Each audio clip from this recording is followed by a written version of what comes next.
అంకితం చేస్తున్నానండి. ఏ రసం గురించి ఆలోచించినా నాకెప్పుడు నా మనసులో ఏంటంటే ప్రతి నెల మనము 3వ ఆదివారం జరుపుకోబోయే వేదికకి ఎప్పుడూ మిమ్మల్ని అంటే ఆహ్వానించాలి, స్వాగతం చెప్పాలి, అదే కనిపిస్తుంది నాకు. ఇంకే రసం నా మైండ్లోకి రావడం లేదు. సో అందుకని ఈ కవితని నిన్న రాత్రి కూర్చొని సరే రాసుకొని మీ అందరికీ అంకితం చేద్దామని అనిపించింది. దయచేసి ఏమైనా తప్పులున్నచో మన్నించండి.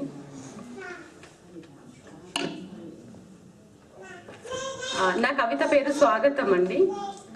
కమర్షియల్ జీవితపు అంచుల్లోంచి జారి కవిత్వాల బుట్ట కెత్తుకొని కనీసం కాసేపు కృత్రిమ జీవితపు రంగుడద్దాల్లోంచి వాస్తవికత అనుభవాల్లోకి అడుగిడి ముఖస్థితి నవ్వుల్లోంచి ముఖ కవలికల నవ్వుల పువ్వుల్ని పూజించి హృదయ భారాన్ని తగ్గించే కవితా బేహారుల్లారా, స్వాగతం, సుస్వాగతం.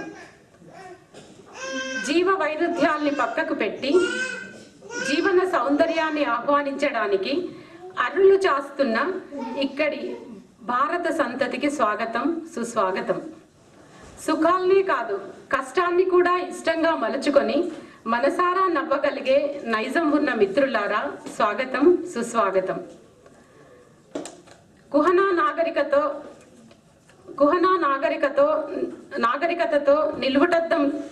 నాగరికత నిలువుటద్దంలోంచి రాశీభూతమైన ప్రేమ సుమన సౌరభాల్లోకి స్వాగతం, సుస్వాగతం.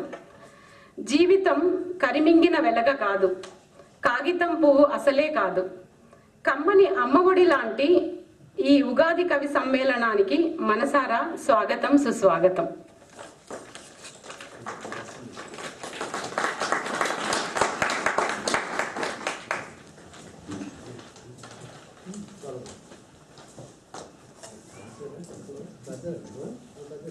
ఈ స్వాగతం, సుస్వాగతం అన్న విషయాన్ని గురించి నేను ఆ స్వాగత పదాన్ని చాలాసార్లు విన్నాను.